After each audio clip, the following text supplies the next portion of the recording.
Well, we don't know what this vendetta may be, but it's shocking to start with that such extrajudicial killings actually take place in Nigeria as glaringly as what we are seeing. To some people, it's not shocking, especially when it comes to Anambra State. There's been, remember is it the one WAFO, the one commissioner of police at some point, and then the issues of a genocide and several cases that are yet to be fully investigated and result brought to the fore. So here we go again. A man and his wife allegedly murdered in their fish farm, and the police is now, idea says the family is not accusing them of being culpable in this crime. But what is even more disturbing is the fact that every kobo in the man's bank account was cleared. And I just want to leave that at your desk right now. Okay, yeah, it's really disturbing and unfortunate, and it's not giving a good image of our security agencies, our arresting and detaining agencies, particularly the police. But let me start from the point of some undisclosed facts that would have been very important. Who is the former police officer? If a lawyer is writing to the National Human Rights Commission, you should be able to clearly identify and mention that police officer. Perhaps even if you say allegedly, but that allegedly Mr. A is after this family. That's one. Then the circumstance and the reason for the arrest of the husband and wife seem not to also be very clear. Maybe linking them to issues of the indigenous people of Biafra, or whether are they linking them to the attack on the those envoys or something. No, but whatever it was, it's unfortunate. It's condemnable for any person to die in custody of any arresting and detaining authority. You are accountable for that life.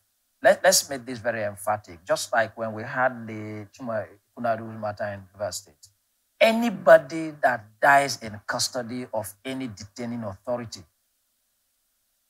that detaining authority and the officer, the head of that section or the head of that office, should be held accountable for the life of that citizen.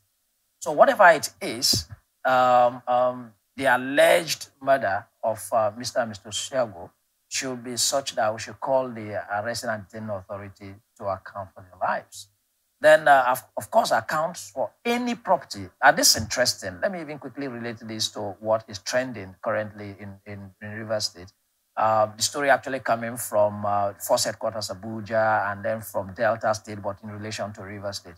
When an arresting authority, whether the police or any of those other security agencies, take any person in custody, you arrest a person and take in custody, you are accountable to every item and every property of that detainee, whether linked to that offense or not.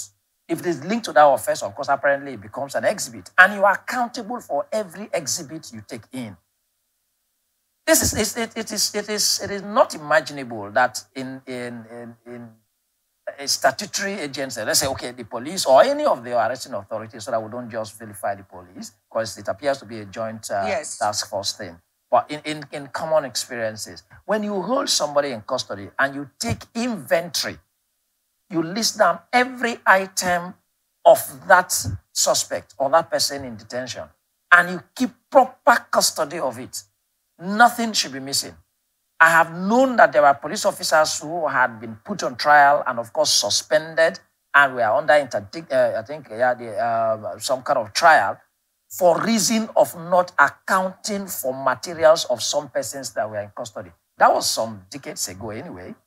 So I wonder what is happening now when a police officer or any arresting authority will be accused of not properly accounting for anything taken in custody. And in this case, money. So, Vivien, it's not quite a surprise, because even not taking them in custody, it has become almost a common report every day that police officers force suspects to get to probably get them to their accounts or even take monies from them or other items.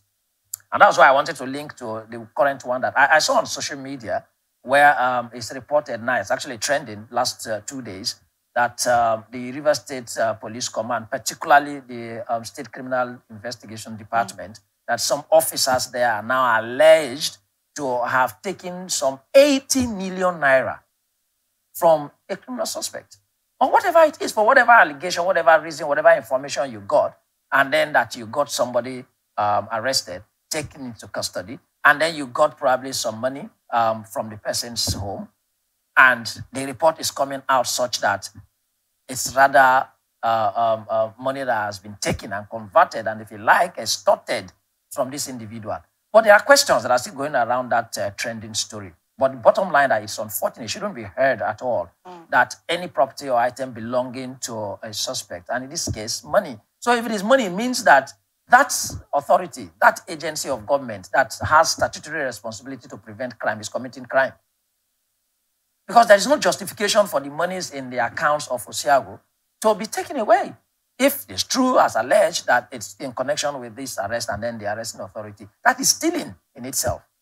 The same way, if you can steal by converting somebody's property, meaning that it's not in all cases that you will hide to take the person's property, or that you probably will even force the person in terms of some gunpoint or to liken to armed robbery. You can actually take somebody's property when it is came legitimately into your possession, but you refuse to give to the person, and you turn it to be your own, and you make use of it, and deprive the person the right to his property. That's conversion, and that is stealing as well. So in any way it goes, it's unfortunate and it's unprofessional, and it should be condemned. That's apparently the position, really. Okay, so taking a toll from what you said, in the past week, a blogger, so to say, was also arrested and taken into custody, and also was purportedly forcefully put to the state of parting with 50 million naira. So is this a total decay in the security operative system that we have in this country? Because these officers are not supposed to carry out these kind of actions without.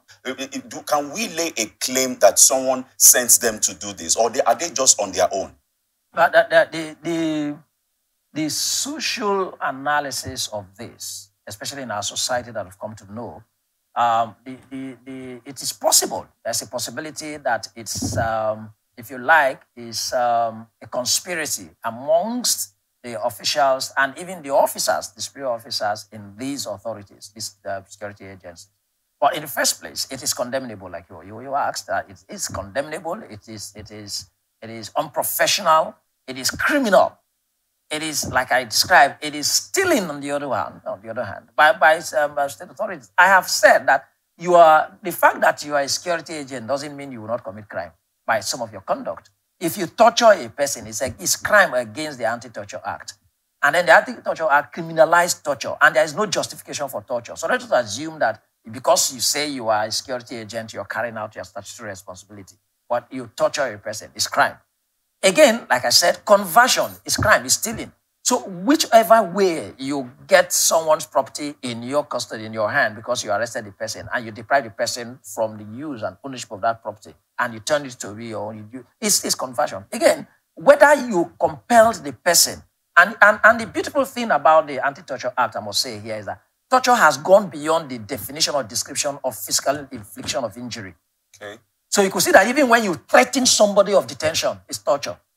By the expanded definition of torture in the Anti-Torture Act. True. So psychologically, you can torture someone. You can threaten someone to keep somebody in custody for a longer time that the person would naturally have been able to contain.